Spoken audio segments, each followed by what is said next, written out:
नमस्कार फ्रेंड्स। हम लोग ने एक सीरीज स्टार्ट की है, आप जानते हो, इस तरह से शेयर्स एंड टैक्स। और इसका आज पार्ट 2 है। हमने लास्ट टाइम बताया था कि हमारा पर्पस ये है कि बहुत सारे नए इन्वेस्टर, हाउसवाइफ, जो लोग शेयर मार्केट में इन्वेस्टमेंट करना चाहते हैं लेकिन उनको प्राइमरी इंफॉर्मेशन है नहीं, प्राइमरी डिटेल उनको पता नहीं है। तो ये सीरीज का हमने नाम रखा, ये पार्ट 2 का, ABCD of share market. Actually हमारा पर्पस तो ये है कि आपको टैक्स इफेक्ट बताना कि किस तरह से इनकम टैक्स ये सब ट्रांजेक्शन में इफेक्ट करेगा। लेकिन जहां तक तुम्हें ये बेसिक ट्रांजेक्शन पता नहीं होगा वहां तक आपको ये पता नहीं चलेगा कि उस पर इनकम टैक्स की लायबिलिटी किस तरह से आ सकती है। और आप जानते हो कि to invest in share market is always a risk. तो बहुत सारे लोग समझे बिना, जाने बिना शेयर मार्केट में अभी बड़े पैमाने में इन्वेस्टमेंट कर रहे हैं।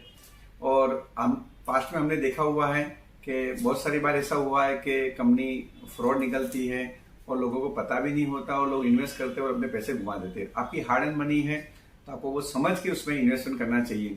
जैसे आप कोई भी बिजनेस करते हो तो वो बिजनेस के बारे में आपको सब पता होता है, इसी तरह शेयर मार्केट में इन्वेस्टमेंट करना वो भी एक बिजनेस से कम नहीं है। तो हम आपको स्ट्रांगली रेकमेंड करते हैं कि आप इसको पूरी अच्छी तरह से समझो, उसकी एबीसीडी समझो। और मेरे साथ मेरी कलीग है जो चार्टर्ड अकाउंटेंट है शिफा शेख, जो आपको समझाएगी बहुत ही सिंपल लैंग्वेज में, आपको समझाएगी कि किस तरह से स्टॉक मार्केट में आप इन्वेस्ट कर सकते हो और किस तरह से इन्वेस्टमेंट करने के दौरान आपको क्या क्या ध्यान रखना है। Thank you very much. Hi everyone, this is CA Shifa Sheikh here. जैसे अभी करीम सर ने बताया, आज की जो हमारी वीडियो है वो है for beginners of share market. यहाँ पे आज आपको शेयर मार्केट के सारे बेसिक टर्म्स का एकदम सिंपल लैंग्वेज में आपको आइडिया देंगे। आपने सुना है आईपीओ सुनते हैं हम, इक्विटी शेयर से सुनते हैं, public limited company, private limited company, BSc, NSC, stock exchange, लेकिन ये सब है क्या? हम लोगों ने आज एक जोमेटो का एग्जाम्पल लिया है। जोमेटो का आईपीओ आया था हाल ही में और जोमेटो को सभी लोग जानते हैं। It is a food delivery platform, it is an aggregator. इसे समझना बहुत इजी रहेगा आप लोगों के लिए। इंडिया में लोग डिफरेंट फॉर्म्स में बिजनेस करते हैं। प्रोप्राइटरशिप होता है, पार्टनरशिप होता है और कंपनी होती है। प्रोप्राइटरशिप में सारा रिस्क, रिटर्न, सब कुछ आपका होता है, प्रॉफिट लॉस आपका होता है। अगर पैसे डूबेंगे तो आपके डूबेंगे। पार्टनरशिप में रिस्क, रिटर्न, प्रॉफिट लॉस सब कुछ शेयर कर सकते हो आप। और कंपनी में आपकी जो लायबिलिटी है वो लिमिट हो जाती है, रिस्क आपका अनलिमिटेड नहीं होता है। दो टाइप की कंपनीज होती है, प्राइवेट लिमिटेड कंपनी और पब्लिक लिमिटेड कंपनी। इन दोनों के बीच में डिफरेंस ये है कि प्राइवेट लिमिटेड कंपनी फॉर्म करते हैं तो हम हमारे पैसे लेके जाते हैं, हमारा कैपिटल लेके जाते हैं, लेकिन पब्लिक लिमिटेड कंपनी में पैसा लगता है पब्लिक का।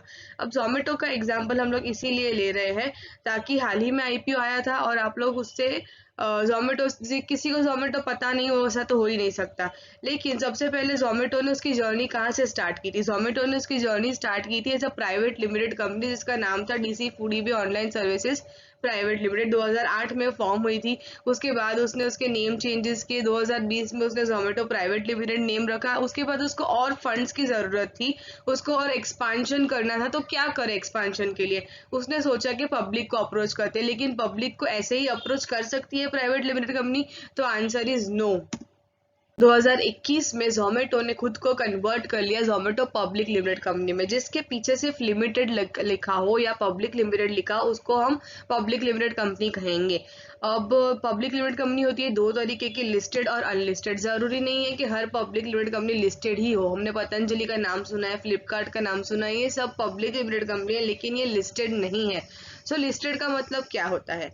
अब हम बात करेंगे कि अब इसने पब्लिक लिमिटेड कंपनी में कन्वर्ट कर लिया। अब कैसे अब पब्लिक को अप्रोच करेगी?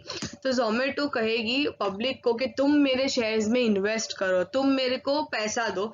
उसके नीड के हिसाब से वो जिंदगी में पहली बार पब्लिक को शेयर्स ऑफर करेगी और उसको बोलेगी कि मेरे शेयर्स में इन्वेस्टमेंट करो। उसे हम कहेंगे इनिशियल पब्लिक ऑफर।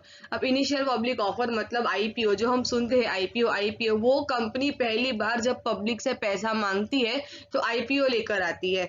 ओके, ये बात तो समझ में आ गई। अब आईपीओ मतलब अब क्या करना है? आईपीओ भरना है। सब लोग बोलते हैं आईपीओ भरो, आईपीओ भरो, लेकिन बेसिक टर्म्स क्या होते हैं? पहले जो शेयर है, शेयर की फेस वैल्यू है ₹1, यानी कि जोमेटो का एक शेयर है वो ₹1 का है।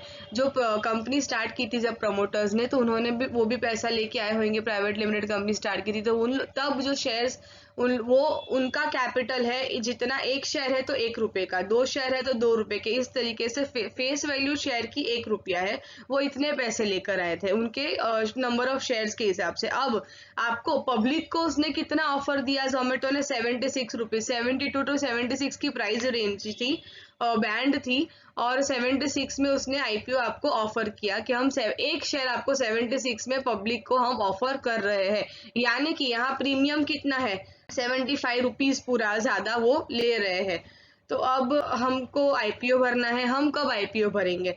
अगर हमको लग रहा है कि कंपनी प्रोस्पेक्टिव है, कंपनी का पोटेंशियल अच्छा है, वो अच्छे पैसे कमाएगी, फ्यूचर में उसका ग्रोथ अच्छा है, तो हम आईपीओ में हम सब्सक्राइब करेंगे, पब्लिक सब्सक्राइब करेगी। जोमेटो के केस में ऐसा ही हुआ था, इसका आईपीओ 38 टाइम्स ओवर सब्सक्राइब हुआ था, यानी कि टोटल 38 एप्लीकेशंस के सामने सिर्फ एक बंदे को शेयर्स अलॉट हुए थे।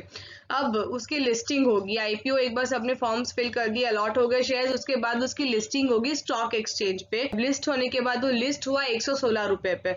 अब 116 रुपए पे लिस्ट हुआ, यानी कि 40 रुपए सीधा उसका लिस्टिंग डे पे गेन था। जिन लोगों ने उसी दिन शेयर्स बेच दिए उनको सीधा एक शेयर पे 40 रुपीज का प्रॉफिट हुआ। कई लोग सिर्फ और सिर्फ लिस्टिंग गेन के लिए ही शेयर्स में इन्वेस्ट करते हैं। अब जोमेटो ने जब इन्वेस्टर को शेयर ऑफर किए, पब्लिक को शेयर ऑफर किए, तो डायरेक्ट कंपनी का इंटरेक्शन था पब्लिक के साथ, उसे हम प्राइमरी मार्केट कहते हैं। लेकिन प्राइमरी मार्केट मतलब आईपीओ, वो सिर्फ एक ही बार आता है, कंपनी बार बार आईपीओ लेकर नहीं आएगी। एक बार आईपीओ आ गया, उसकी लिस्टिंग हो गई स्टॉक एक्सचेंज में, अब मुझे जोमेटो के शेयर्स खरीदने, तो अब मैं क्या करूंगी, अब मैं जाऊंगी इन्वेस्टर के पास, जिसके पास ऑलरेडी जोमेटो के शेयर्स है और उसको बेचने हैं, तो मैं उसको बोलूंगी कि मेरे को शेयर्स खरीदने हैं। लेकिन क्या हम इन्वेस्टर को ढूंढते फिरेंगे? नो, हम अब क्या करेंगे, हम अब स्टॉक एक्सचेंज से, शेयर मार्केट से शेयर खरीदेंगे। स्टॉक एक्सचेंज क्या है? जैसे वेजिटेबल का एक मार्केट होता है, फ्रूट्स का मार्केट होता है, इसी तरीके से शेयर का जो मार्केट है, जहाँ पे शेयर्स का बाइंग और सेलिंग होता है, उसे हम कहेंगे स्टॉक एक्सचेंज शेयर मार्केट, जिसे सेकेंडरी मार्केट भी कहा जाता है। अभी शेयर मार्केट में क्या होता है, आप किससे शेयर्स बाय कर रहे हो, आप किससे शेयर्स, किसको सेल कर रहे हो शेयर्स, वो किसी को नहीं पता होता है, वो सिर्फ शेयर मार्केट को पता होता है। आपको आपके पैसे मिल जाएंगे, आपको आपके शेयर्स मिल जाएंगे, बात खत्म हो जाएगी। अभी तरीके की दो है स्टॉक एक्सचेंज, बीएसई और एनएसई, जो गवर्नमेंट ने रिकॉग्नाइज की है। एनएसई है नेशनल स्टॉक एक्सचेंज, बीएसई है बॉम्बे स्टॉक एक्सचेंज। अभी ये दोनों कहाँ पे? बॉम्बे है। तो अभी क्या आपको जब भी शेयर्स बाय करने आप बॉम्बे जाएंगे? Answer is no. आपको या तो आईपीओ में शेयर पैसे लगाने, या तो सेकेंडरी मार्केट से, शेयर मार्केट से शेयर खरीदने। आपके पास 3 चीजें होना बहुत जरूरी है। वो 3 चीजें क्या है? ट्रेडिंग अकाउंट, डीमेट अकाउंट और bank savings account. Trading account क्या है? अगर आपको शेयर्स बाइंग और सेलिंग करना है तो उसके लिए एक अकाउंट होना चाहिए, जिसे हम ट्रेडिंग अकाउंट कहेंगे। अब शेयर्स बाय कर लिए तो हम रखेंगे कहाँ पे? कपबोर्ड तो होना चाहिए कुछ शेयर्स रखने के लिए, तो वो हम रखेंगे डीमेट अकाउंट में। ये कोई फिजिकल कपबोर्ड नहीं है। डीमेट अकाउंट यानी कि डीमटीरियलाइज्ड अकाउंट, ये डीमटीरियलाइज्ड फॉर्म यानी इलेक्ट्रॉनिक फॉर्म में होता है। यानी कि अगर आपको शेयर्स मिल गई, ये बैंक अकाउंट जैसा ही होता है कि जैसे बैंक पासबुक में आपके कितने पैसे आए, कितने पैसे गए, कितना बैलेंस बचा है, वो आपका पूरा रहता है। इसी तरीके से डीमेट अकाउंट में आपके कितने शेयर्स आए, कितने शेयर्स गए, कितने शेयर्स आपके पास है, पूरी हिस्ट्री आपकी मेंटेन होती है। और ये किसके पास मेंटेन होती है? ये होती है डिपॉजिटरीज के पास। सीडीएसएल और एनएसडीएल, 2 डिपॉजिटरीज गवर्नमेंट ने रिकॉग्नाइज की है, जो आपके शेयर्स को स्टोर करके रखती है। अब डीमेट अकाउंट और ट्रेडिंग अकाउंट आपको ओपन करवाना है, तो आप क्या करेंगे? ब्रोकर के पास जाएंगे। ब्रोकर कौन होता है? ब्रोकर होता है एक इंटरमीडियरी शेयर मार्केट का। आप कुछ भी शेयर मार्केट में खुद से कुछ नहीं कर सकते हो, ना बाय कर सकते हो, ना सेल कर सकते हो। बीएसई एनएसई की साइट पर जाना और लिखना मुझे इसके शेयर्स बाय करने, आप नहीं कर सकते हो। आपको ब्रोकर के थ्रू ही जाना पड़ेगा। ब्रोकर कौन है? इंटरमीडियरी है, शेयर मार्केट का मेंबर है, वो आपका अकाउंट ओपन करेगा, trading account, demat account open करेगा। बहुत सारे ब्रोकर्स अभी ऑनलाइन प्लेटफॉर्म्स भी है, जहां 48 आवर्स में आपके अकाउंट्स ओपन हो जाते हैं। जेरोदा है, अपस्टॉक्स है, एंजल ब्रोकिंग है। तो ये सारे ब्रोकर्स बहुत ही नॉमिनल परसेंटेज ब्रोकरेज पे आपके अकाउंट ओपन कर देंगे, डीमेट अकाउंट। उसके लिए आपको क्या क्या चीजें चाहिए? पैन कार्ड चाहिए, एड्रेस प्रूफ चाहिए, और बैंक डिटेल्स, बैंक स्टेटमेंट या पर्सनलाइज कैंसिल चेक। पर्सनलाइज यानी कि चेक के नीचे आपका नाम होना चाहिए, साइन के ऊपर ऐसा चेक होना चाहिए। और bank savings account, third requirement. Bank savings account क्यों क्योंकि अगर आपको पैसे लेने हैं और पैसे देने हैं तो आप उधर नहीं जाएंगे बॉम्बे में। आप क्या करेंगे, सिंपली आपका बैंक सेविंग्स अकाउंट, ट्रेडिंग और डीमेट अकाउंट से लिंक हो जाएगा और उधर से आपके पैसे कट जाएंगे या पैसे आपको आ जाएंगे। So this are the basic terms और बेसिक थिंग्स। आई होप कि आप लोगों को बेसिक टर्म्स क्लियर हो चुके हैं शेयर मार्केट के बारे में। अब जो नेक्स्ट वीडियो हमारी होगी वो होगी जो ऑलरेडी शेयर मार्केट में है, जो ट्रांजैक्शंस कर रहे हैं, उन लोगों को थोड़ी और नॉलेज देंगे हम। और बिगिनर्स है उनको इतना तो बेसिक पता ही चल गया है, अब वो लोग भी नेक्स्ट वीडियो देख सकते हैं ताकि उन लोगों को पता चले कि किस तरीके से ट्रांजेक्शन्स होते हैं, क्या होता है, किसको हम क्या कंसिडर करते हैं, वो सारा हम कुछ नेक्स्ट वीडियो में बताएंगे। So for latest updates, do subscribe to our channel Your Tax Mitra. Thank you.